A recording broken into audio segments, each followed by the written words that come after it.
Welcome to the world of science fiction, where extraordinary tales come to life. Enjoy the journey. The security drone's metallic grip dug into Max's shoulder as it dragged him through another puddle of acid rain. His boots had given up somewhere around the 3rd kilometer, and now the caustic water ate through his socks with enthusiastic efficiency. "Processing complete," the drone announced in its cheerful customer service voice. "Welcome to Z1 Laboratory Complex, where your rehabilitation begins today." Max spat out a mouthful of purple mud. "Yeah? Well, your welcome mat sucks." The drone's response was to haul him upright and shove him through the facility's main gate. The energy barrier crackled as he passed through, every hair on his body standing on end. Inside, the contrast hit him like a slap. Pristine white corridors stretched in every direction, reeking of industrial disinfectant and something else. Fear, maybe, or just really bad cafeteria food. Ryder, Maxwell J. A bored-looking processing clerk didn't even glance up from her screens. Smuggling, grand theft, and, oh, that's creative, impersonating a religious figure. "It was just the hat," Max protested. "And technically, on Vega 6, anyone wearing purple is considered Cell Block D, maintenance crew, next." 2 more drones materialized, escorting him deeper into the complex. Max tried to memorize the route. Left, right, down 2 levels, another left, but gave up when they passed the same motivational poster for the 5th time. "Excellence through obedience," with a picture of a smiling human shaking hands with something that had too many teeth. The processing room smelled like burnt plastic and despair. Max stripped down, endured the decontamination spray that felt like being sandblasted with ice, and pulled on the gray jumpsuit they threw at him. As he fumbled with the magnetic clasps, something warm pulsed against his chest. "Finally awake, princess," he thought at the artifact hanging around his neck. The shard of tongue stirred, its mental voice thick with disdain. "Do you have any idea what that decontamination spray was? Liquefied stupidity, by the smell of it. Which explains why you didn't notice the 17 different ways you could have escaped on the way here." 17? 18 if you count seducing that clerk. Though given your current appearance, perhaps 17 was optimistic. Max caught his reflection in a polished wall panel. His dark hair stuck up in chemical-fried tufts, the scar through his eyebrow looked angrier than usual, and the jumpsuit hung off his lean frame like a drunk curtain. "Looking good, Ryder," he muttered. "Talking to yourself already?" A small rat-like alien sidled up beside him, a Zingri, all nervous energy and calculating eyes. "That's week 3 behavior. You must be an overachiever." "Just practicing my acceptance speech for Employee of the Month." The Zingri's laugh sounded like grinding gears. "Zek's the name, information's the game, and you, my friend, just got assigned to the worst possible detail." He leaned in conspiratorially. "Section 7, the restricted wing. The place where feeders go in and body bags come out." "Feeders? Oh, they didn't tell you." Zek's grin revealed far too many teeth. "Someone's got to bring meals to the specimens, the dangerous ones, the ones that eat their handlers for dessert and pick their teeth with the bones." Max shrugged. "Can't be worse than my ex-girlfriend's cooking." "Your bravado is almost as painful as your jokes," the shard commented. The next morning came too soon and with too many alarms. Max joined the stream of gray-suited workers heading for their assignments, following the color-coded lines on the floor until he found himself alone in front of a massive security door marked Section 7, Authorized Personnel Only, Hazard Level, Extreme. "Maxwell Ryder," he told the scanner. The door hissed open, revealing a corridor that belonged in a horror vid. Darker than the rest of the facility, with flickering lights and walls lined with claw marks. His footsteps echoed as he made his way to the supply station, where a grizzled human woman sat surrounded by monitoring equipment. "You the new meat?" She looked him up and down. Skinnier than the last one. Might fit through the bars when she tears you apart. Encouraging. Thanks. She shoved a cart at him, protein paste, water, and what might generously be called vegetables. Cell 7A. Big door at the end. If you hear singing, run. If the lights start changing colors, run faster. And if she speaks to you. She paused. Well, no one's lasted long enough to say what happens then. Max pushed the cart down the corridor, wheels squeaking a funeral dirge. The temperature dropped with each step, his breath misting in the air. Other cells lined the walls, but whatever occupied them stayed hidden in shadows. Something with too many eyes tracked his movement from cell 7G. A sound like breaking glass mixed with laughter echoed from 7K. Then he reached 7A. The door stood 3 times his height, covered in warning symbols from at least 40 different languages. The shard translated them automatically. Danger. Extreme caution. Do not engage. Lethal force authorized. Turn around, the shard advised. Fake a medical emergency. Anything but this monumentally stupid decision you're about to make. Max palmed the access panel. The door cycled through 7 different locks before finally opening onto an airlock. He maneuvered the cart inside, waited for the first door to seal, then faced the inner barrier. Beyond lay a cell that defied the facility's sterile aesthetic. The walls curved organically, covered in a bioluminescent moss that pulsed with soft blue light. The ceiling stretched up into darkness, giving the illusion of endless space. And in the center, on a raised platform that might have once been a throne, sat the most striking being Max had ever seen. She was massive, 4 meters of graceful power that somehow made him feel like a child who'd wandered into the wrong fairy tale. Her skin wasn't the silver blue mentioned in whispered rumors, but a deep, rich violet that seemed to shift and swirl like liquid starlight. Pink hair cascaded down her back in waves that defied gravity, moving with their own subtle current. But it was her eyes that stopped him cold. They shifted from deep purple to electric blue to burning gold, emotions playing across them like a sunset over water. Right now, they burned with a fury that promised creative dismemberment. Max swallowed hard and pushed the cart forward. Room service. She didn't move, didn't blink, just watched him with the patience of a predator who knew the prey had nowhere to run. He stopped at what seemed like a safe distance, though given her reach, safe was definitely relative, and began unloading the cart. His hands shook only a little as he set out the containers. So, looks like today's special is mystery meat in gray sauce. The vegetables might be from Earth, or possibly some kind of fungus. Hard to tell. Still nothing. There's also water, which I'm reasonably sure won't kill you. Probably. The facility has a decent track record. Only 3 fatalities from the water supply this month. One perfectly sculpted eyebrow arched slightly. Max's mouth, as usual, kept going without his brain's permission. I could come back if this is a bad time. I know how it is. Wake up. Contemplate existence. Plot the downfall of your captors. Breakfast can wait. He turned to leave, and that's when it happened. The water container slipped from his nervous fingers, hitting the floor with a crash that echoed through the cell. Clear liquid spread across the polished surface, creeping toward her platform. Shit, sorry, I'm sorry. The words tumbled out as he grabbed napkins from the cart, dropping to his knees to clean up the mess. First day on the job, and I'm already, not first day ever, just first day here, and you apologize.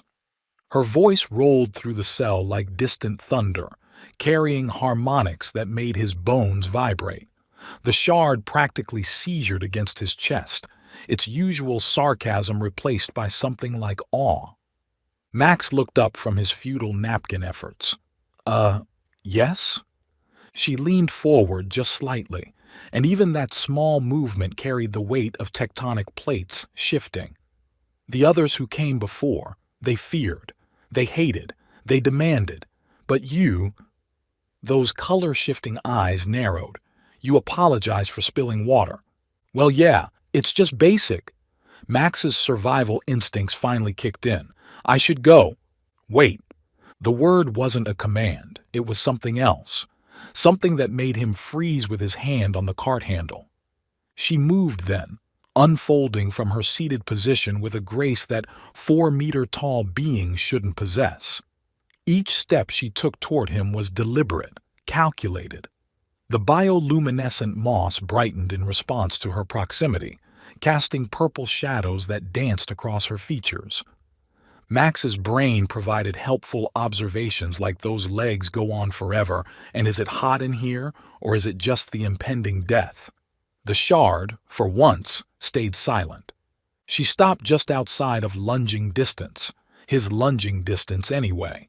Hers was probably measured in zip codes.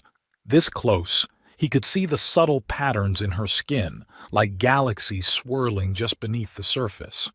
Her hair continued its impossible float, individual strands catching the light like fiber optic cables. What are you called?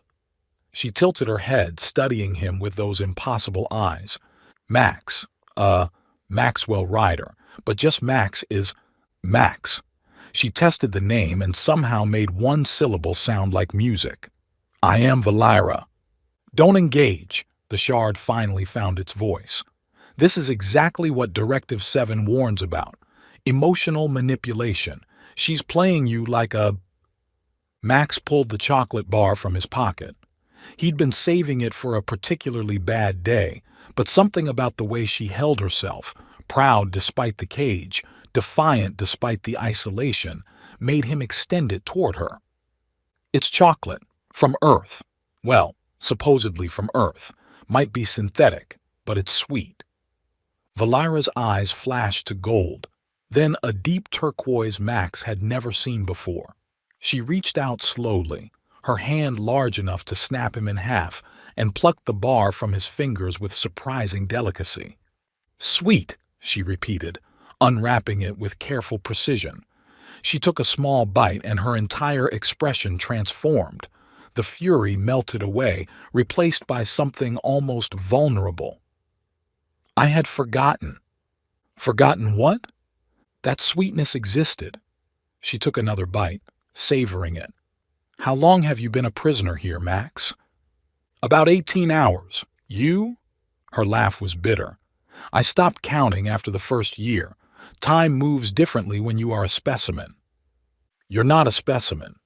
The words came out harder than he intended. You're a person. The look she gave him then was unreadable, all those colors swirling together into something new. Dangerous words in a place like this. Yeah, well. Max grabbed the water container, refilling it from the cart's reserve tank. I've never been good at following rules. Got a smuggling rap sheet to prove it. He set the water within her reach, then began arranging the food containers. She watched him work, occasionally taking small bites of chocolate. Why Section 7? She asked eventually. What did you do to earn such a punishment? Apparently, I annoyed the wrong people by existing. Max shrugged. Story of my life, really. What about you? What heinous crime gets someone the penthouse suite in this stellar establishment? I was born. The simple statement carried weight that made Max stop arranging containers.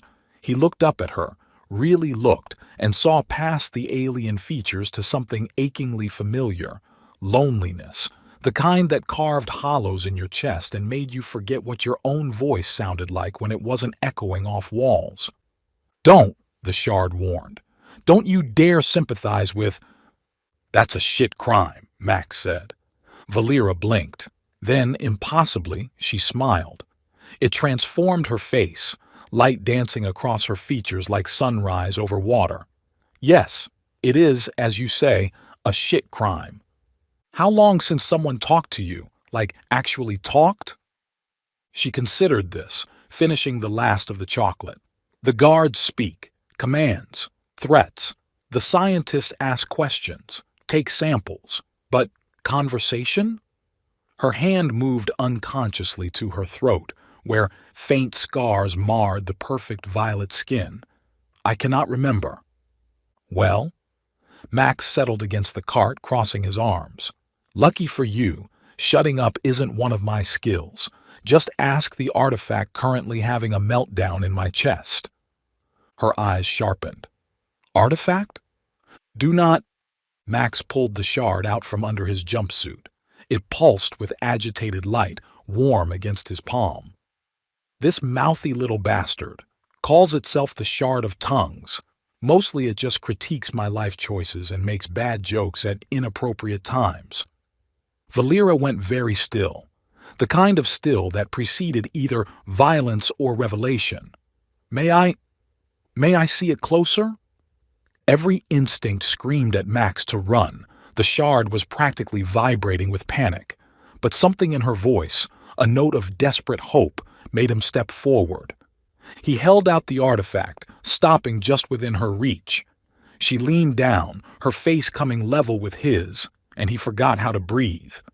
This close, he could see himself reflected in those shifting eyes, could smell something like ozone and wildflowers. "Hello, old friend," she whispered to the shard. The artifact pulsed once, bright as a star, and Max's world exploded into sensation. Images flooded his mind, a crystal city hanging in space, beings of light and sound, a woman who looked like Valera but older, sadder, pressing the shard into the hands of a child as the world burned around them. Then, as suddenly as it began, it stopped.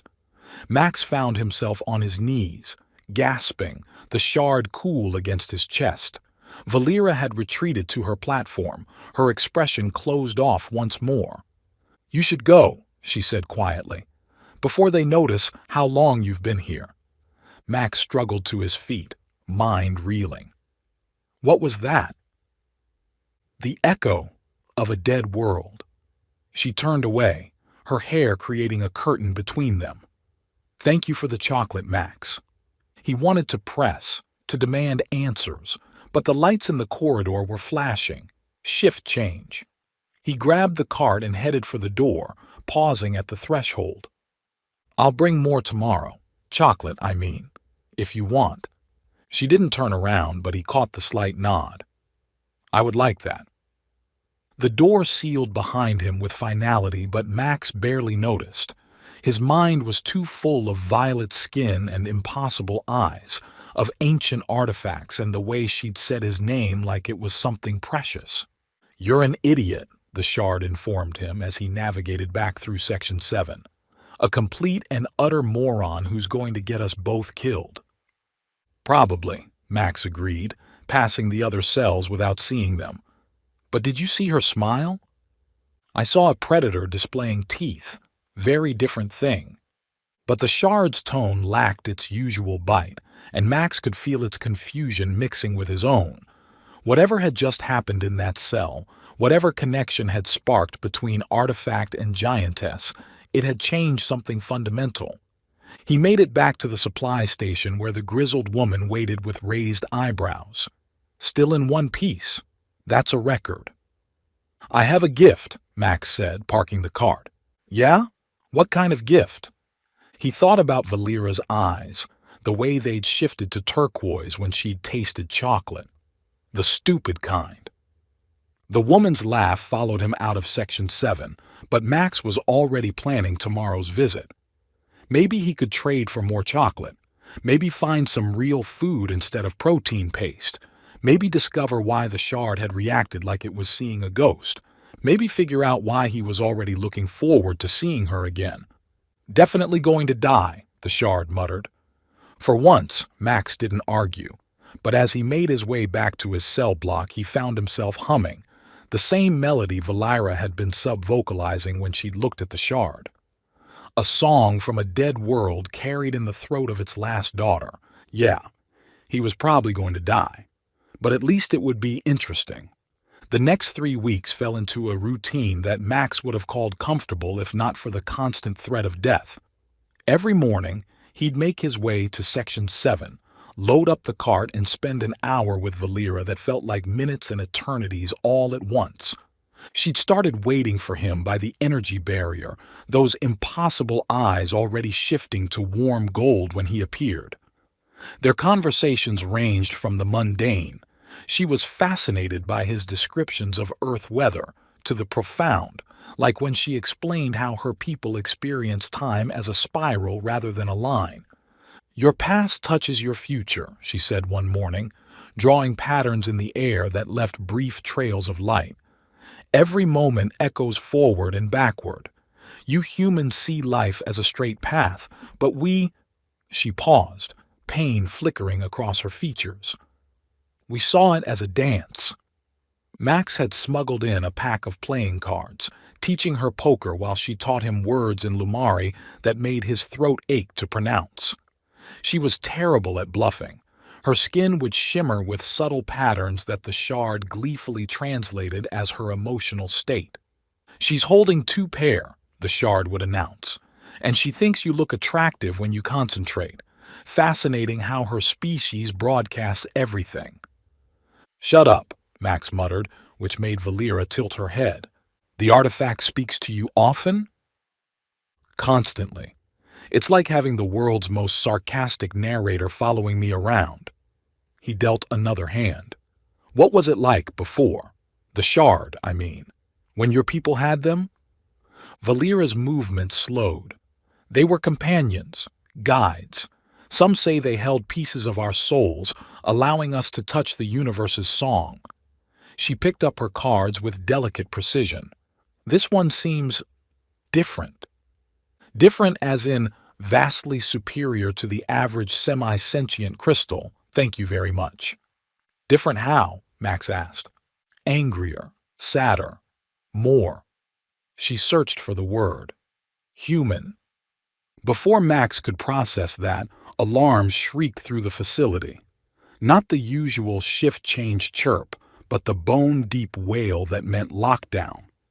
The lights in Valera's cell flashed red, and the energy barrier sparked with increased power.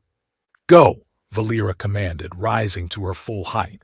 "If they find you here during lockdown—" The main door to Section 7 hissed open.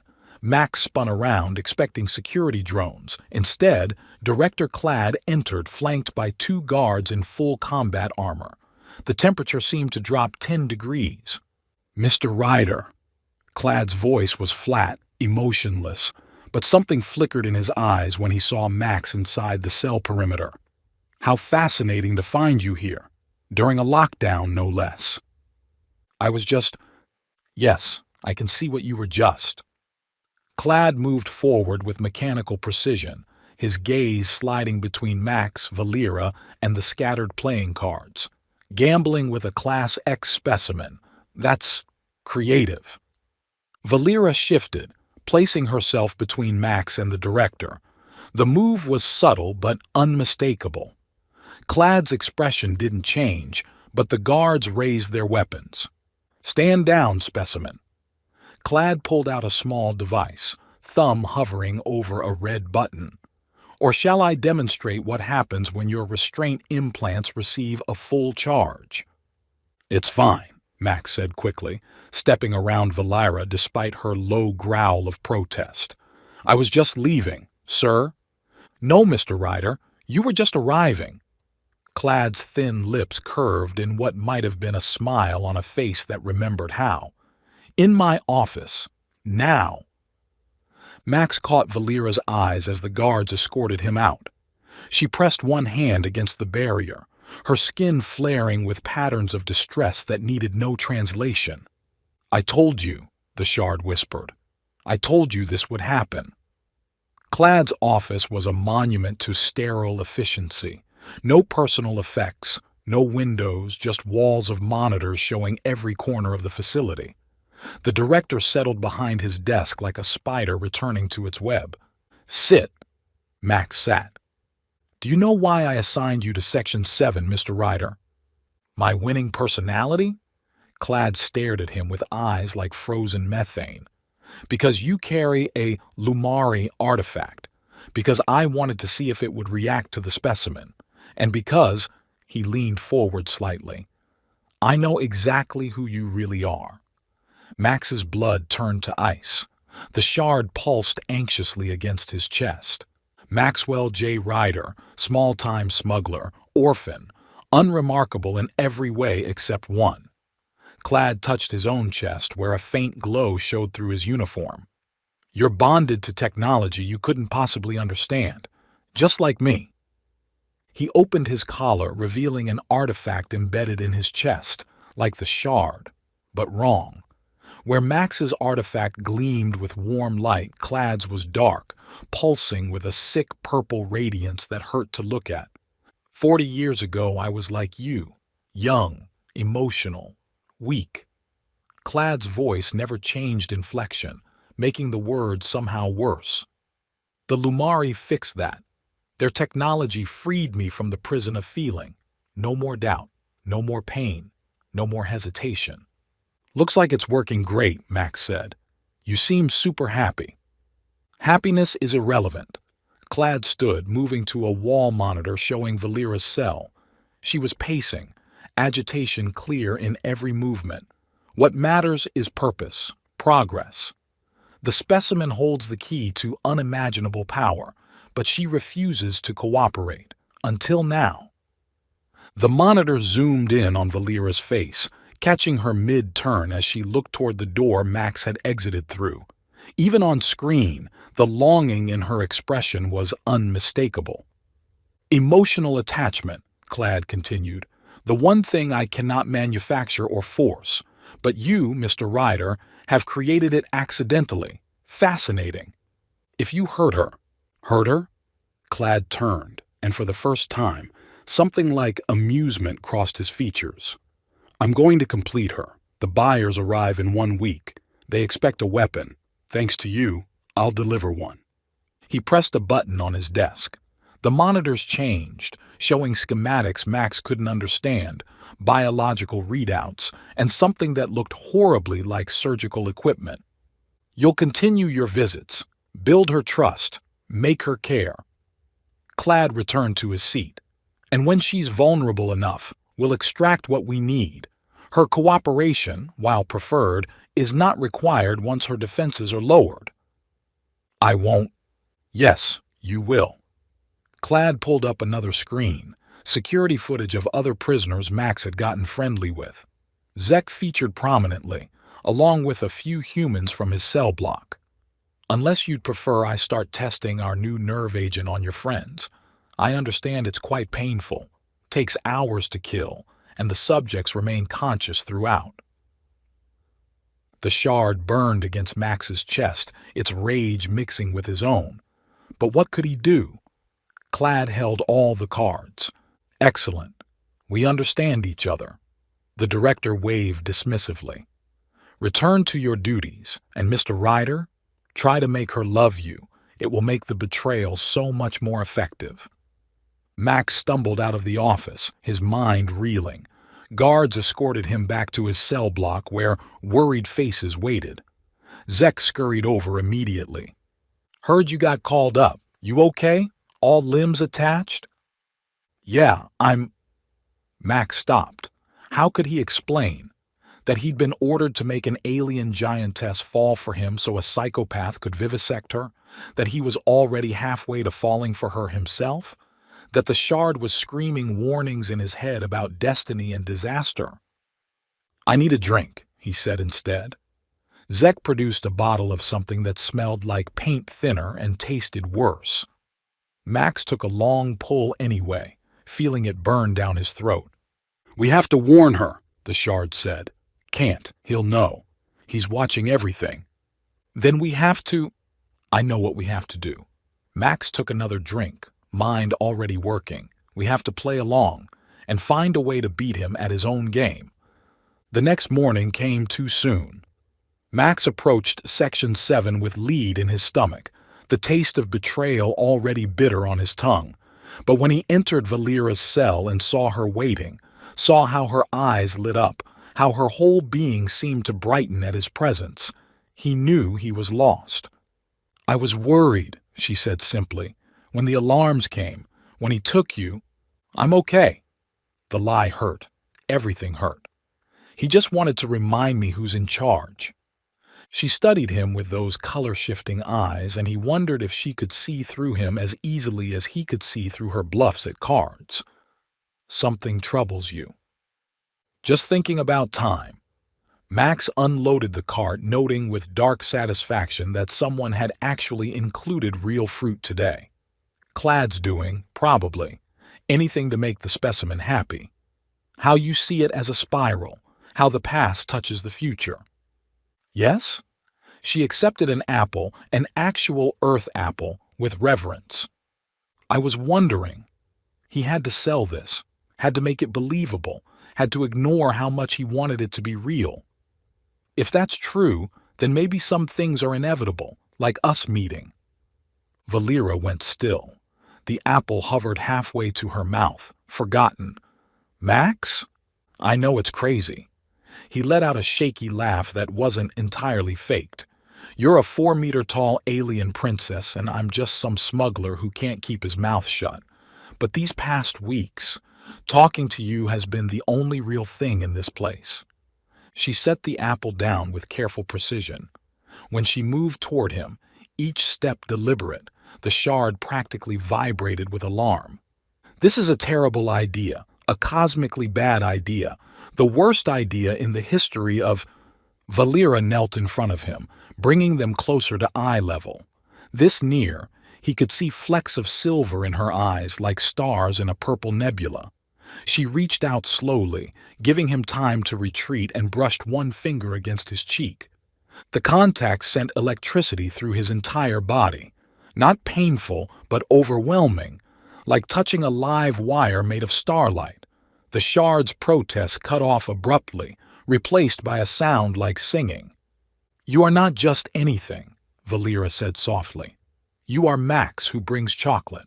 Max who apologizes for spilled water. Max who sees me as more than a specimen. Val, I know what Clad wants. Her words hit like cold water. I have known since the first day. Did you think me blind? Deaf? I have been a prisoner for longer than you have been alive, Max Ryder. I know when I'm being played. Shame flooded through him. Then why? Because you are terrible at deception. She smiled, sad and beautiful. Every lie hurts you. I can see it in your patterns. Yes, humans have them too, just more subtle. You came here to use me, but instead... Instead? Her hand moved to rest over his heart, where the shard pulsed warm and bright. Instead, you fed me, not just food, companionship, laughter, things I had forgotten existed. I won't let him hurt you. The words tore out of him, fierce and desperate. I'll find a way... Shh. She pressed a finger to his lips, and he forgot how to breathe. The past touches the future, remember? Some things are inevitable. She leaned closer, and for one insane moment, Max thought she might kiss him. Then alarms shrieked through the facility, not the lockdown wail, but something worse. The lights in her cell flashed in patterns that spelled emergency in every language. Night of silence, Valera breathed. But it's too early. The energy barrier flickered and died. Throughout Section 7, containment systems began failing one by one. In the distance, something roared, a sound that definitely didn't come from any human throat. Go, Valera commanded, rising to her full height. Before... The main door exploded inward. Not guards this time, but other prisoners, humans and aliens alike, armed with improvised weapons and desperation. At their head stood a scarred Melian whose rage was visible even across species. The Giantess, it growled. The bounty. Take her. They charged. Valera moved like lightning, graceful and terrible. She swept Max behind her with one hand while the other struck out at the attackers. But there were too many, and the restraint devices still hampered her movements. Max grabbed a metal rod from the scattered debris, knowing it was useless but unable to just watch. The shard burned against his chest, its voice urgent in his mind. The control panel! I can interface! but you need to get me close." He dodged through the melee, Valera's protection the only thing keeping him from being pulverized. The panel was halfway up the wall, too high to reach normally. But Normal had left the building the moment he'd decided to feed a giantess. "Val, lift me!" She caught on instantly, snatching him up with one hand and swinging him toward the panel even as she fought off two attackers with the other. Max slapped the shard against the interface, and the world exploded into light and sound. The artifact screamed, not in pain, but in recognition. Code flooded through Max's mind, Lumari symbols that rearranged themselves into meaning. He saw the restraint system laid bare, saw the weak points, saw— "Now!" he yelled. Valera's fist connected with the panel just as the shard overloaded it. Sparks flew and her restraint bracelets fell away like broken chains. The attacking prisoners had exactly 2 seconds to realize their mistake before Valera showed them why the warnings had been written in 40 languages. She didn't kill them. Max noticed that even through his adrenaline haze, but she didn't need to. At full strength, her presence alone was enough to send most fleeing. The few too stupid or desperate to run were dealt with efficiently, tossed through the ruined doorway like dolls. Then, sudden silence except for their breathing and the distant sounds of chaos elsewhere in the facility. "You freed me," Valera said wonderingly, looking at her unbound wrists. "Technically, we freed each other." Max slid down from her grasp, legs shaky. The shard did most of the work. "You're welcome," the artifact huffed. "Though I notice no one's thanking me for— oh, this is not good." "What?" Max asked, but then he heard it too. Footsteps, measured, unhurried. Director Clad appeared in the ruined doorway, his expression as blank as ever despite the chaos around him. Behind him, security drones hummed to life, not the usual models but military-grade killers. "Fascinating," he said, studying the scene with scientific detachment. "A prison riot, how convenient. When order is restored, I'll regretfully report that Specimen 7A was killed trying to escape. Such a waste." His dead eyes fixed on Max. "You too, I'm afraid, caught in the crossfire. Tragic." "You started this," Max accused. "The early night of silence. You triggered it." "Of course. The buyers insisted on a demonstration. I simply needed to ensure the specimen would reveal her full capabilities." Clad touched his chest, and his embedded artifact pulsed with sick light. "Which you've done admirably. Thank you." The drones raised their weapons. Max grabbed Valera's hand, ridiculously small in hers but needing the connection. This was it. They were going to die here, in this sterile cage, and the last free daughter of Loomer would be dissected for parts. But Valera laughed. It started low, building into something that shook the walls. Not hysteria, but genuine amusement that transformed her face into something transcendent. "You think you understand Lumari technology," she said, stepping forward. The drones tracked her movement but didn't fire, not yet. "You embedded it in your chest and think that makes you our equal. But you miss the most important part. Specimen. My name is Valera." Power radiated from her, not physical but something deeper. The bioluminescent moss throughout the cell began pulsing in rhythm with her words. "Daughter of Lirelai, singer of the deep code, last voice of the spiral dance. And you, little man who cut out his own heart, could never understand what you carry." She began to sing. Not in any human language, not even in Lumari. This was older, deeper, the language the universe spoke to itself in the dark between stars. The shard resonated with it, and through their connection Max felt the edges of something vast and terrible and beautiful. Clad's artifact reacted violently. Purple light erupted from his chest as he staggered, clutching at the embedded crystal. His emotionless mask finally cracked, revealing terror underneath. "Stop!" he gasped. "You don't know what you're—" "I know exactly what I'm doing." Valera's voice layered harmonics over the song. I'm calling your artifact home. It was never meant for one who cannot love, cannot grieve, cannot hope. It's been screaming for 40 years, and now, finally, I give it permission to leave. The crystal tore free from Clad's chest in a spray of light and synthetic blood. He collapsed, convulsing, as decades of suppressed emotions flooded back in an instant. The drones, suddenly directionless, powered down. Valera caught the freed artifact gently, her song shifting to something like a lullaby.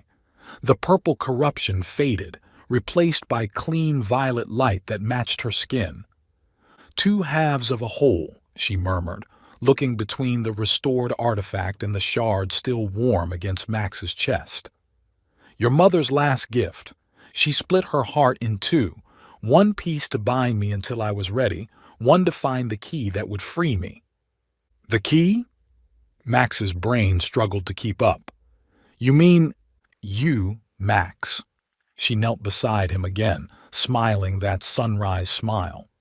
A soul brave enough to feed the monster, kind enough to see the woman, foolish enough to fall in love despite the impossibility of it all. I never said, your patterns say everything. She touched his face again, and this time the electricity felt like coming home. As do mine, I suspect. More alarms sounded, reinforcements coming, real ones this time, not Clad's pawns. Through the ruined door, Max could see other specimens escaping, the riot spreading. But also, impossibly, he saw hope. Zek organizing the humans, using the chaos for cover, other aliens helping rather than harming, a revolution born from a moment's compassion. We need to go, he said. Together? The question held weight beyond the immediate danger. She was asking for more than escape. She was asking if a human smuggler and an alien giantess could find a future in a universe that would hunt them both. Max grinned, exhaustion and adrenaline making him giddy. Well, you did say I couldn't leave. Seems like you're stuck with me. Her laughter was music as she scooped him up, cradling him against her chest. The shard pulsed contentedly, finally quiet. They ran through the failing facility, past empty cells and confused guards, toward an uncertain freedom. Behind them, Clad's sobs echoed through Section 7, a man feeling 40 years of pain all at once. And if Max's arms tightened around Valera's neck, if her hold on him was gentler than necessary, if they both pretended not to notice how right it felt, well, they'd have time to figure that out. After all, the past touched the future. Some things were inevitable, even if they started with spilled water in a chocolate bar. For the record, the shard piped up as they burst through the outer doors into Thorax 9's purple dawn. I still think this is insane. Noted, Max and Valera said in unison. Then they were running again, together, into whatever came next. The facility burned behind them, but ahead lay the whole universe. It was enough. It was everything. It was just the beginning. The abandoned mining tunnel reeked of sulfur and broken dreams. Max pressed his back against the rough stone wall, trying to catch his breath while Valera crouched beside him, her massive frame somehow folding into the cramped space with fluid grace. Outside, search drones buzzed past like angry wasps, their scanning beams painting red lines across the tunnel entrance. That's the third patrol in an hour, Max whispered, checking the charge on a stolen plasma rifle he barely knew how to use. They're getting smarter. Or more desperate. Valera's eyes shifted to a deep amber, worry, he'd learned. Clad may be incapacitated, but Helioc's core won't abandon their investment easily. The shard pulsed against his chest, its mental voice uncharacteristically serious. There's something else. The other artifact, Clad's. It's been trying to communicate. Valera, can you? She produced the restored crystal from a fold in the makeshift cloak they'd stolen. It glowed with healthy violet light now, but Max could see the shadows of its corruption lingering at the edges. "Hello, sister self," Valera murmured in Lumari. The artifact brightened, and suddenly Max could hear it too.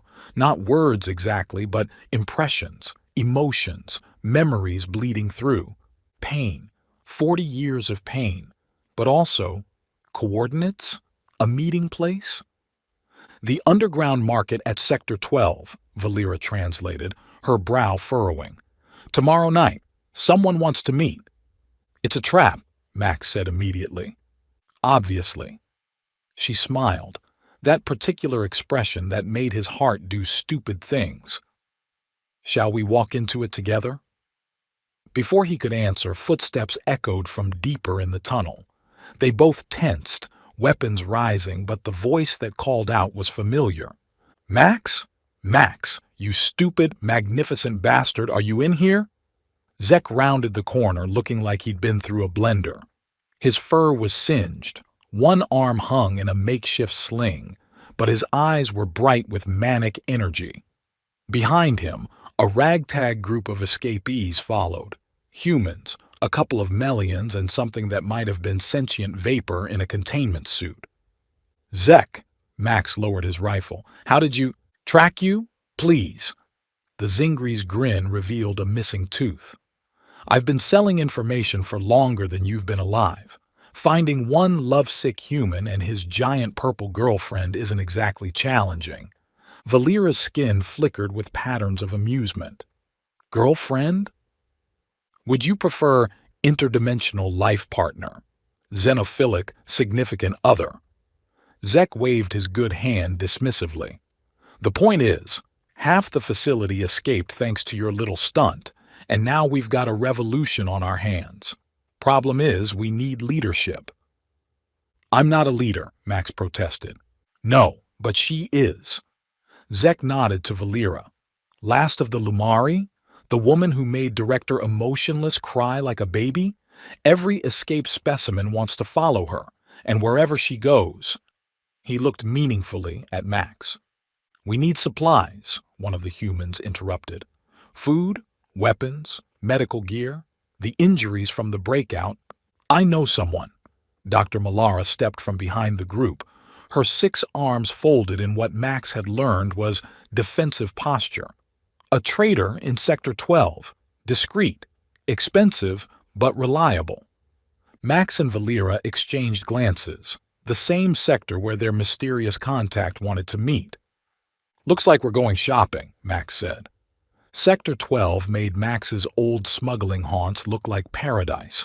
Built in the skeletal remains of a crashed colony ship, it was a maze of jury-rigged platforms, leaked radiation, and desperate people trying to make a credit any way they could.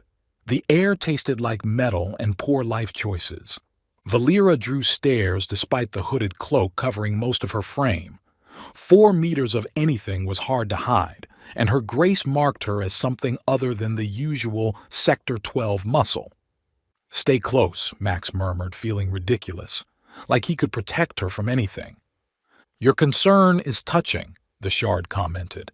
"Misguided, considering she could bench press a shuttle, but touching." They'd split the group, Zek leading most of the escapees to secure temporary shelter while Max, Valera, and Dr. Malara sought supplies. The doctor guided them through the market's twisted passages with surprising familiarity. "You've been here before," Valera observed. "Before Clad recruited me, I had a different practice."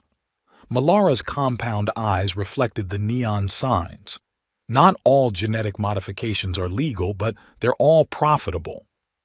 They stopped at a reinforced stall where a human woman with cybernetic arms sorted through crates of medical supplies. Her eyes widened when she saw Malara. "Doc? Thought you went legit." "Temporary setback, Chris." Malara gestured to her companions. "My friends need supplies, discreetly." Chris's gaze lingered on Valera's concealed form. "That kind of discreet costs extra." Max stepped forward, pulling out a credit chip, one of several they'd lifted from unconscious guards. "We can pay." "Credits from Heliox accounts?" Chris laughed. "Those are flagged the moment you use them. Might as well paint a target on your—" The lights cut out, Emergency strips glowed a sickly green, and Max heard the distinctive whine of military-grade drones spinning up. Around them, market-goers scattered like roaches. "Trap," he said. "Obviously," Valera replied, throwing off her cloak. The first wave of security forces rappelled from the ceiling, not regular guards, but Heliox's special response team. Max managed to fire twice before a stun baton caught him in the ribs, sending him sprawling. Through the haze of pain, he saw Valera moving like a force of nature, her restored strength letting her tear through combat armor like tissue paper. But there were too many, and they'd learned from the facility breach. Sonic dampeners screamed at frequencies that made Valera stumble. Gravity mines activated, tripling her weight and forcing her to one knee. "Val!" Max struggled to reach her, but armored hands held him down. That's when the real trap revealed itself. "Stand down, Specimen 7A." The voice came from above, mechanical and cold. "Or watch your pet human die slowly." A figure descended on repulsor lifts, not clad, but something worse. A full combat cyborg, more machine than flesh, with Heliox logos etched into its armor. Where its face should have been, a holographic display showed a board of directors. "The Heliox Collective," Valera growled, "cowards hiding behind proxies." "Efficient resource management," the cyborg corrected. "You've cost us considerably. Time to recoup losses." Dr. Malara stepped out from behind cover, and Max's heart sank as he realized the truth. She'd never been on their side. "Forgive me," she said, not meeting their eyes. "They have my children. 3 years in their education programs. I couldn't—" "Family." Valera's voice held no anger, just sad understanding. "The chain they used to bind us all." The cyborg raised a weapon Max didn't recognize, something that made the air itself scream. But before it could fire, the market exploded. Not literally, though there were plenty of actual explosions. Every escaped specimen, every sympathizer who'd heard about the giantess who'd defied Heliox, came pouring in from hidden positions. Zek rode on the shoulders of a Melian warrior, coordinating the assault with rapid-fire commands. "Did you really think we'd let you shop alone?" the Zingri shouted. "Max, you beautiful idiot, we're criminals. We know trap protocol." The battle was chaos, exactly the kind Max thrived in. He rolled away from his captors, came up with a liberated shock pistol, and started laying down cover fire. Valera shook off the gravity mines through sheer will, her song turning from communication to weapon as she found frequencies that shattered the cyborg's armor. But it was Dr. Malara who turned the tide. "My children," she said, all 6 arms moving in complex patterns as she accessed the cyborg's systems. "You promised they'd be safe, but I checked the education programs." Her compound eyes blazed with fury. "They've been dead for 2 years." The cyborg sparked, its holographic face flickering between directors as Malara's viral attack corrupted its core systems. "Asset compromised. Retreat." "No." Malara's hands closed into fists. "You burn!" The cyborg detonated in a pillar of white fire. Malara stood at the edge of the blast, letting it wash over her, accepting the price of her revenge. In the aftermath, as smoke cleared and the wounded were tended, Max found himself sitting on debris while Valera checked him for injuries. Her hands were impossibly gentle for their size. "That was stupid," she said, "walking into an obvious trap. Worked out, though." He caught her hand, marveling at how natural it felt despite the size difference. "We've got an army now, misfits and monsters united against corporate tyranny." "Monsters?" She arched an eyebrow. "Beautiful monsters." The words slipped out before he could stop them. Valera's skin shimmered with patterns he'd never seen before, complex spirals of rose and gold that the shard conspicuously didn't translate. She leaned down, bringing her face close to his. "Max, Revolutionary Council convenes in 20 minutes, Zek announced, completely destroying the moment. We've got territory to claim, people to organize, and someone needs to explain why the sewers are suddenly full of bioluminescent moss. Valera pulled back, but her smile promised later conversations. The moss is me, she admitted. My people's technology. It's responding to my presence. Responding how? Max asked. She gestured to the market walls where patches of the familiar blue-green growth were already spreading. But now he could see patterns in it, circuit-like designs that pulsed with purpose. The temple below, she said. The one Clad built his facility over. It's waking up. Oh, good, the Shard muttered.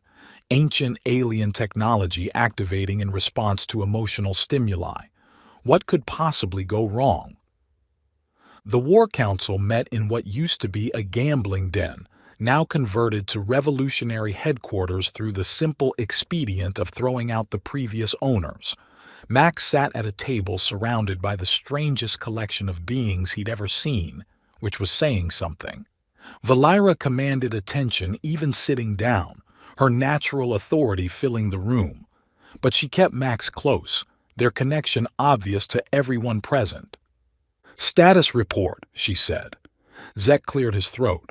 Good news. We've got 3 sectors under control, maybe 400 fighters plus support staff. Bad news. Heliox has mobilized everything. They're calling in debts, hiring mercs, even reached out to the Stellar Authority. They're scared, said Cass, the human ex-soldier who'd planned the original escape. Good. Scared people make mistakes. Or they make examples. A new voice from the doorway, melodious but sharp. Everyone turned to see a figure in elaborate robes, flanked by guards in armor Max didn't recognize. Valera went very still. Impossible. The figure lowered their hood, revealing features achingly similar to Valera's. The same violet skin, the same impossible beauty, but older, marked by scars that told stories of survival. Hello, little sister, the woman said. Did you really think you were the last? The room erupted in questions, but Max barely heard them. He was too focused on Valera's face, the joy, the disbelief, the sudden wariness that made his protective instincts scream. Well, the Shard observed, this just got complicated. The woman, Cirale, she introduced herself, claimed to represent a hidden colony of Lumari survivors. They'd been watching, waiting, and Valera's activation of the temple was their signal to return. Hundreds of us, Cirale said, her color-shifting eyes never leaving Valera, hidden for decades, preserving our culture, our technology, and now, with the rightful heir revealed. I'm not, Valera started. You are. Cirale's tone brooked no argument. The last daughter of the royal line. The temple recognizes you. The moss sings your name. And we... She gestured to her guards. We've come to bring you home. This is my home, Valera said quietly. These people, this fight. Cirale's gaze flicked to Max with barely concealed disdain. And this? Human? Is he part of your home, too? The possessive note in her voice made Max's skin crawl. The Shard pulsed warning against his chest. He is. Valera's hand found Max's under the table. Where I go, he goes. Contamination, one of Cirale's guards muttered. The pure blood diluted by... Valera stood so fast the table cracked. At her full height she towered even over other Lumari, and her presence filled the room like a storm. Anyone who threatens him threatens me, she said, each word dropping like thunder. Is that understood? Cirale smiled, a cold expression that didn't reach her eyes. Of course, sister, your attachments are your own choice, but consider, Heliox has resources we can't match alone. Together, unified, we could... Rule? Valera's voice carried dangerous harmonics. Conquer? Become the very thing that destroyed us? Survive, Cirale corrected. But we can discuss philosophy later. For now, know that you have family again, and family. Her smile widened. Family protects its own. She swept out with her entourage, leaving silence in her wake. Anyone else think she's completely psychotic? Zek asked. She's traumatized, Valera said softly. Decades of hiding, watching our people dwindle. It would break anyone. Hey, Max squeezed her hand. You okay? She turned those impossible eyes on him, and for a moment, the weight of being the last of her kind, except now she wasn't, but somehow that was worse, showed clearly. I don't know, she admitted. I thought I was alone. I'd accepted it. But now you've got choices, he said. And whatever you choose, I'm with you. Even if it means facing down an army of xenophobic relatives who think I'm corrupting their princess. Especially then, he grinned. Besides, corrupting royalty is kind of my thing now. She laughed, bright and real and everything he'd come to love about her. Around them, the War Council continued planning, but for that moment, they existed in their own bubble. You know this is going to end badly, the Shard commented. Sister Dearest clearly has plans. Heliox is mobilizing, and the temple thing is definitely going to explode or summon something horrible. Probably, Max agreed. But look at her. Valera was explaining tactical positions to Cass, her whole being alive with purpose. She caught him watching and winked, a human gesture she'd picked up that looked adorably incongruous on her alien features. Hopelessly besotted, the Shard sighed. We're all going to die. Maybe. But what a way to go. The meeting broke up near dawn, everyone scattering to prepare for the battles ahead. Max and Valera found themselves on the den's roof, watching Torax 9's 3 moons set through the smoggy atmosphere. Your sister's going to be trouble, he said. Yes. She pulled him against her side, his head barely reaching her ribs. Max, if she's right, if there are hundreds of Lumari, I have responsibilities to preserve our culture, our people. I know. But I also have this, she gestured between them, which makes no sense by any logical measure. Love rarely does. The word hung between them, finally spoken aloud. Valera's skin erupted in those rose-gold patterns again, and this time she didn't hide them. Is that what this is? She asked softly. What else could it be? Max turned to face her fully. I fed you chocolate. You broke me out of prison. We started a revolution together. Classic love story. Missing a few traditional elements, she noted. No candlelit dinners, no long walks on beaches, no size-appropriate furniture. We'll improvise. He reached up and she bent down, meeting him halfway. We're good at that. Their second kiss was better than the first, less desperate, more certain. The Shard grumbled about biological incompatibilities, but Max felt Valera's song resonating through every cell in his body, rewriting the definition of possible. When they pulled apart, the moss on nearby buildings was glowing like stars. We should go, Valera said reluctantly. Plans to make, wars to fight. In a minute. Max settled back against her, watching the city wake below them. Just give me this minute. She held him close, and for that stolen moment, the universe shrunk to just the two of them, a human smuggler and an alien giantess, writing their own story in defiance of everything trying to tear them apart. Tomorrow would bring new battles. Cyrilai's agenda, Heliox's retaliation, the temple's awakening promise of power and peril. But tonight, they had each other. It was enough. It was everything. The ancient Lumari temple thrummed with power that made Max's teeth ache. He stood at the edge of a vast chamber, watching Valera interface with crystalline structures that sang in harmonics beyond human hearing. The bioluminescent moss had spread throughout the underground complex, turning stone walls into living circuits. 3 weeks had passed since Cyrilai's arrival. 3 weeks of escalating tensions, strategic victories, and personal moments stolen between battles. The revolution had grown from desperate escapees to an actual resistance movement, but success brought its own problems. The harmonic resonance is increasing, Valera said, her hands dancing over controls that materialized from living light. The temple recognizes both artifacts now. It's trying to complete something. Max approached carefully. Valera, in full Lumari Tech princess mode, was magnificent and slightly terrifying. Complete what? I'm not sure. The records are fragmented, but... She paused, colors shifting across her skin in patterns of concern. Max, someone's coming. The chamber doors opened with a sound like singing crystal. Sirali entered, flanked by a dozen Lumari warriors Max hadn't seen before. Each stood nearly as tall as Valera, their skin showing the same color-shifting properties but somehow colder, more controlled. Sister, Sirali's smile never reached her eyes.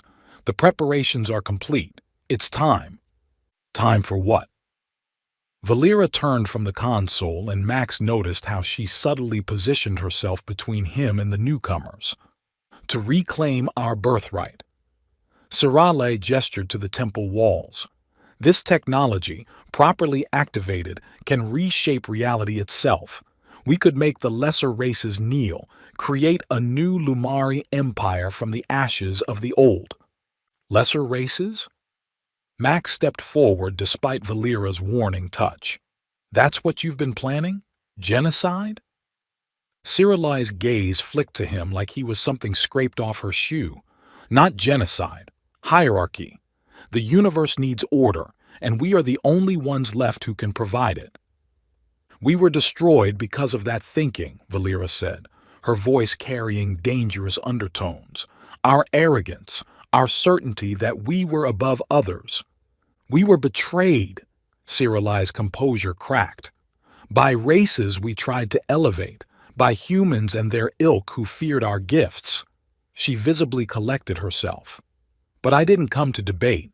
The buyers arrive in 6 hours. What buyers? Max demanded. The ones I contacted. Sirale's smile returned, sharp as broken glass. Heliox Corps was willing to pay handsomely for one Lumari specimen. Imagine their joy at acquiring hundreds. Of course, we'll destroy them once the transaction is complete, but their resources will fund our restoration. You're selling our people? Valera's skin flared with patterns of rage. I'm saving them, something you've been too distracted to do. Her eyes cut to Max again. Too busy playing house with your pet to see the bigger picture. Valera moved so fast Max barely saw it. One moment she stood by the console. The next she had Sirali pinned against the wall, her hand around her sister's throat. Call him that again, Valera growled. And sister or not, I will end you. The Lumari warriors raised weapons, elegant things that looked like crystallized music, but Sirali waved them off. There she is, she gasped. The true heir, the warrior who could unite us, not the lovesick child you've become.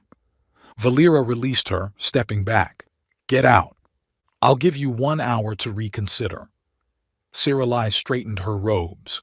Join me willingly, or I'll take the temple by force. Your rebels won't stand against trained Lumari warriors. She swept out, leaving silence thick enough to choke on.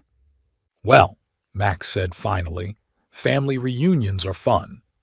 Valera laughed, but it was hollow. She's right about one thing. We can't fight them, not directly. Then indirectly, the Shard suggested. The temple's trying to complete something, you said. What if we let it? Without knowing what it does. Valera shook her head. It could be a weapon. It could destroy everything. Or it could save us. Max pulled out both artifacts, the Shard and its restored twin. They pulsed in sync, reaching for each other. Your mother split her heart in two, one piece to bind, one to free. What if the completion isn't about power, but connection? Valera stared at the artifacts, then at him. You're suggesting we gamble everything on a guess. I'm suggesting we trust your mother. She saved you for a reason. For the record, the Shard interjected, this is definitely my worst idea ever. And I'm saying that as someone who once suggested you seduce a security drone. Before Valera could respond, alarms screamed through the complex. Not their jury-rigged resistance signals, but something older. The temple itself was warning them. Zek's voice crackled over comms. Bosses, we've got incoming. Heliox dropships, Stellar Authority cruisers, and oh, that's not good, your sister's people are moving on our positions. It's starting, Valera said quietly. Then, louder. All units, fall back to the temple core. Defensive positions. We make our stand here. She turned to Max, and for a moment her composure cracked. I won't let them take you. Any of you. Hey. He reached up, cupping her face as best he could with the size difference. We've come this far. Fed the unfeedable, freed the unfreeable, started the unstartable revolution. What's one more impossible thing? She leaned into his touch. How do you do that? Make the impossible seem inevitable. It's a gift. Also, mild brain damage from all those smuggling accidents. She kissed him then, fierce and desperate, pouring everything she couldn't say into the contact. Around them the temple responded, walls flaring with light that painted their bodies in shifting spectrums. Whatever happens, she whispered against his lips, these weeks with you have been worth everything. Don't. He pulled back enough to meet her eyes. Don't you dare say goodbye. We're both walking out of this. Technically, she'll probably be carrying you, the Shard noted. Size difference and all. Oh, right. Not the time. The resistance fighters flooded into the temple core. Humans, aliens, all the misfits and monsters who'd found purpose in their cause. They set up barricades, checked weapons, prepared for a last stand. But it was Cass who changed everything. Why fight them on their terms? The ex-soldier studied the temple's interface with practiced eyes. This is Lumari tech, right? Responds to emotion, intention. Theoretically, Valera confirmed. Then let's give it something to respond to. Cass turned to the assembled fighters. Everyone who's ever been caged, experimented on, told you we're less than, channel that, feed it into the temple, show it why we fight. It started slowly, one person, then another, placing hands on the moss-covered walls. The Melians hummed in their subsonic language. Humans whispered defiance, the vapor being pulsed with colors that spoke of freedom. The temple began to sing. By the spiral, Valera breathed. It's working. The completion sequence. It's not about Lumari control. It's about connection. All of us, together. The main doors exploded inward. Heliox troops poured through, followed by serialized warriors. At the rear, wearing power armor that barely contained his rage, came Director Clad. Specimen 7A. His voice was raw, uncontrolled. The emotionless mask shattered forever. You took everything from me. I gave you back your humanity, Valera replied calmly. What you do with it is your choice. Then I choose vengeance. The battle erupted on multiple fronts. Heliox mercenaries clashed with resistance fighters. Serialized Lumari moved with deadly grace toward the temple's core. And through it all, the ancient technology continued its awakening, fed by the emotions of everyone present. Max found himself separated from Valera in the chaos.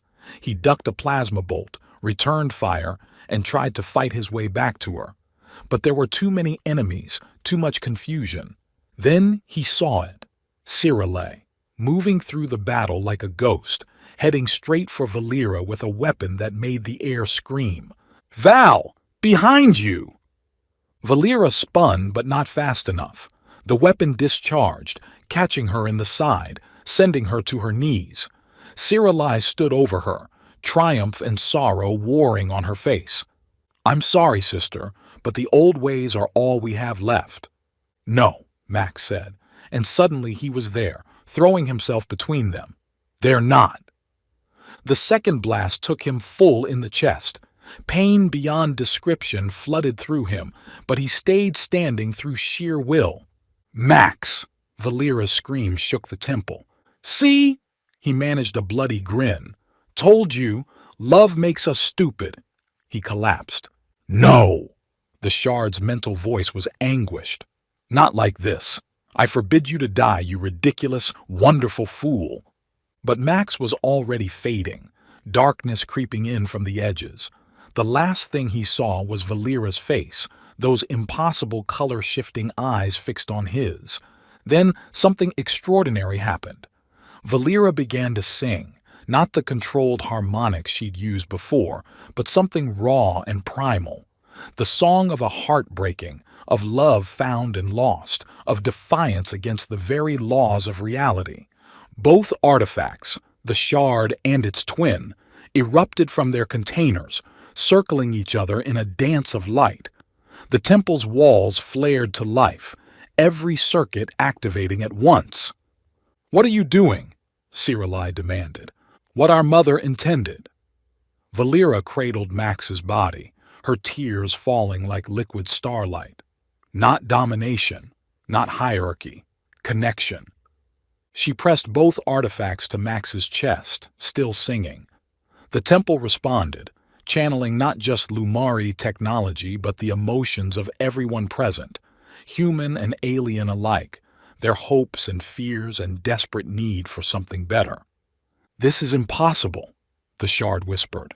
But then again, so were you two. Light exploded from the artifacts, racing through Max's body, rewriting damage, rebuilding what was broken. But more than that, it spread outward, touching everyone in the chamber. For one perfect moment, every mind present connected. Human thoughts mingled with Lumari consciousness. Melian logic danced with Zingri cunning. Even Clad and Sci-Fi were swept into the Gestalt, forced to experience the universe through other eyes. In that moment, there were no lesser races, no superiors, just beings, all struggling, all searching for meaning. The connection faded, but its echoes remained. Max gasped, eyes flying open to find Valera's face inches from his own. "Did we win?" he croaked. She laughed through her tears. "I think we changed the game entirely." Around them, the fighting had stopped. Helioc's mercenaries stared at their weapons in confusion, suddenly unable to remember why they were fighting. Sci-Fi's warriors lowered their arms, tears streaming down faces that had forgotten how to cry. "I remember," Sci-Fi whispered, staring at her hands. "I remember what we were supposed to be, not conquerors, connectors, the ones who helped others hear the universe's song." Clad stood frozen, decades of suppressed emotion warring with newfound empathy. What have I done?" "What you thought was necessary," Valera said, helping Max to his feet but keeping him close. "But necessity changes when understanding grows." The temple's glow stabilized, settling into a warm, steady light. Throughout the complex, throughout the city above, the bioluminescent moss spread its message, not of domination, but invitation. The universe was vast, full of different songs. The Lumari technology simply helped everyone hear the harmony. "So, what happens now?" Max asked, leaning against Valera's side. "Now?" She smiled down at him. "Now we rebuild, not just Lumari culture, but something new, something that includes everyone." "Even Heliox?" Zek asked skeptically. "Especially them," Valera said. "Connection means understanding our enemies too, though." She glanced at the corporate representatives who looked distinctly uncomfortable, perhaps with significant restructuring of their business model. "And us?" Max looked up at her. "What happens to us?" "Well," she said, her skin shimmering with those rose-gold patterns he loved, "I suppose we'll have to figure out this cross-species romance thing properly. Maybe even get that size-appropriate furniture. Or I could get platform shoes. Or I could carry you everywhere. she demonstrated, scooping him up easily. "I find I like having you close." "If you two are done being nauseating," the Shard interrupted, "someone should probably mention that the temple just sent a signal into deep space. Whatever other Lumari colonies are out there, they know we're here now." "Good," Valera said simply. "Let them come. We'll show them what we've learned." "Which is?" Max asked. She looked around the chamber, at former enemies working together, at barriers breaking down, at impossible connections forming. "That the universe is too vast for any one voice," she said. "But together, we make something beautiful." 6 months later, the Lumari Heritage Center was unrecognizable from its origins as a prison, where cells once held specimens. Classrooms now taught xenobiology and comparative culture.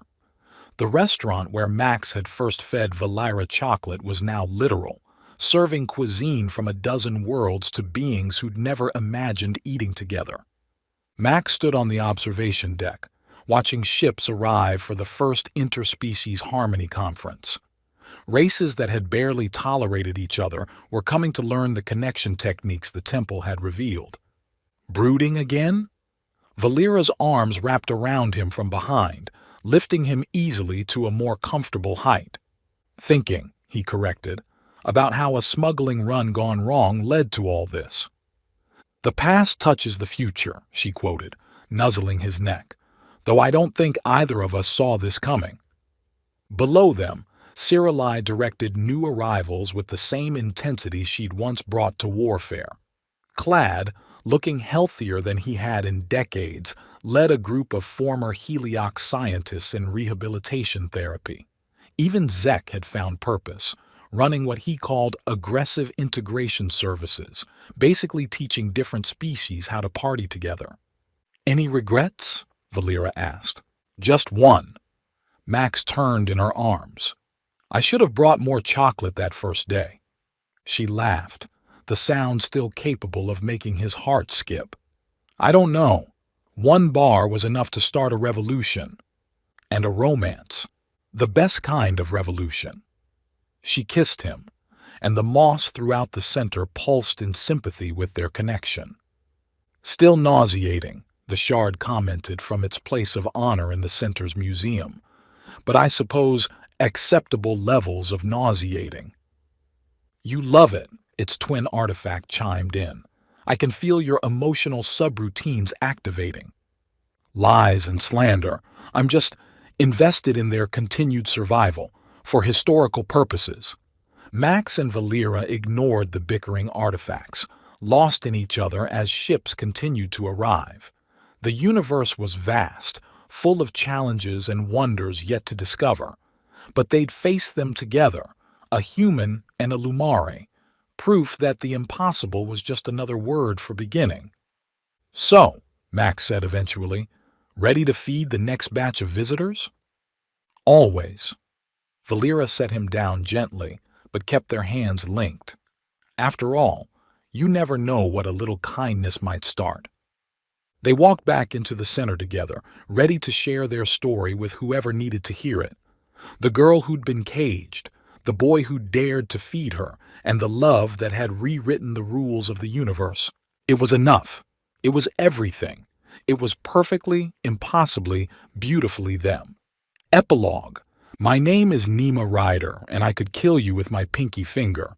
Not bragging, okay, totally bragging, but when you're 2 meters tall at age 10 with mom's strength and dad's attitude, people tend to give you space." "Nema! Breakfast!" Dad's voice echoes through our apartment. It's custom built, with ceilings high enough for mom and furniture that adjusts for both human and Lumari proportions. Took them 3 years to get the specifications right. I grew faster than they expected. I bound down the stairs, making sure to land hard enough to rattle Dad's coffee mug. He glares at me over his tablet, but there's no heat in it. "Morning to you too, earthquake child." "Where's Mom?" I grab the entire box of cereal, none of this bowl nonsense, and start eating directly from it. "Council meeting. New colony ship arrived from Kepler 442 BE. He steals some of my cereal, Brave considering I inherited Mom's protective instincts about food. Use a bowl like a civilized being. Civilization is overrated. But I get a bowl anyway because the last time I made Dad genuinely mad, he told me the story of how he and Mom met. In detail, with feelings. Traumatic doesn't begin to cover it.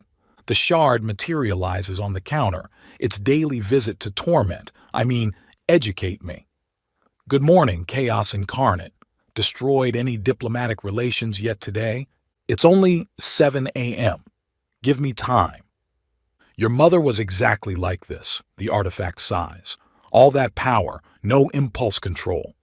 I have impulse control, I protest, then immediately prove myself wrong by launching my spoon at the news screen when it shows some talking head criticizing the integration program. Dad catches the spoon mid-flight without looking up. Nice try.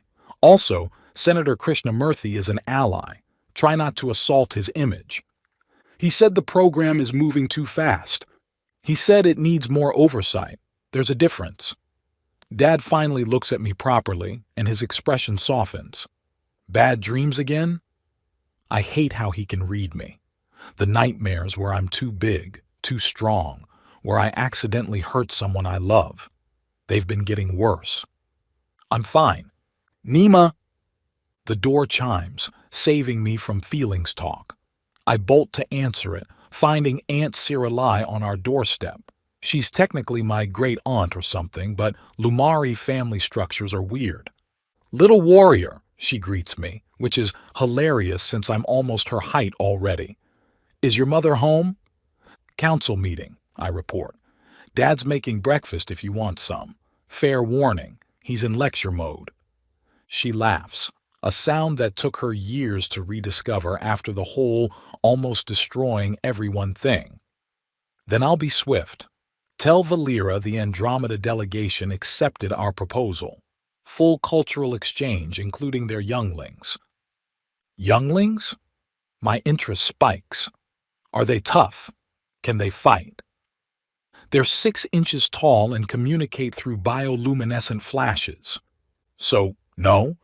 They could blind you in 17 different spectrums, she offers. Cool. Ciralai ruffles my pink hair. I got Mom's colors, but Dad's perpetual bedhead, and departs. I close the door and turn to find Dad watching me with that expression that means he's about to be parental. You know you don't have to fight everyone, right? I don't want to fight everyone, I protest. Just be ready if they want to fight me. Oh, kiddo. He opens his arms, and despite my tough girl act, I fold into the hug. You're not a weapon, Nima. You're a bridge. Bridges are boring. Your mother's a bridge. Do you think she's boring? I pull back to glare at him. Mom could bench press a shuttle. And she uses that strength to lift others up. He taps my nose, a gesture that shouldn't work when I'm this tall, but somehow does. Power isn't about what you can break. It's about what you choose to build, I finish. Yeah, I know the speech. Mom arrives home then, ducking through our reinforced doorway with practiced ease. Even after all these years, Dad's face lights up when he sees her. Gross, but also kind of nice. My loves, she says, scooping both of us up in a hug that definitely violates several safety protocols. Successful meeting. The Andromedan younglings will arrive next month, and Nima, why do you have cereal in your hair? Experimental breakfast physics, I mumble into her shoulder. She sets us down, giving me her I know you're lying, but I love you anyway look. Go get ready for school. Miss Jobs messaged that you're learning about the revolution today. The version where you and Dad are tragic heroes, or the real one where he accidentally started a war by feeding you chocolate? Hopefully something in between, Dad says. And it wasn't accidental. I meant to feed her. I roll my eyes and head upstairs, but pause at the landing to watch them. Mom's leaning down, Dad's reaching up, meeting in the middle like they always do. The shard makes gagging noises, but I catch it pulsing warmly. They built this, Not just the apartment with its adjustable furniture and reinforced everything, but this whole life. A place where a half-human, half-Lumari kid can exist without being a specimen or a weapon. Where former enemies have weekly dinner together. Where the impossible became every day. "Stop spying and get ready," Dad calls without turning around. I grin and thunder up the remaining stairs. My name is Nema Ryder, and I could kill you with my pinky finger, but I probably won't. After all, I've got a legacy to live up to, one built on chocolate bars and stupid courage and the radical idea that different doesn't mean less. Plus, Miss Jobs promised we could spar after history class, and I need to save my energy for that. The city stretches out beyond my bedroom window, a mix of human architecture and Lumari biotech, moss-covered spires reaching toward the stars. Somewhere out there, more ships are coming, more species to meet, more bridges to build, more chances to prove that Valera and Max's daughter is more than just muscle and attitude. Though I've definitely got both in spades. "Nema, now!" "Coming, Dad." I grab my school bag, check that my restraint bands are properly calibrated. Stupid power limiters. But after I accidentally threw Jimmy through a wall during tag, they're non-negotiable, and head out to face another day. My parents saved the universe with love or whatever. Pretty sure I can handle 6th grade. Probably.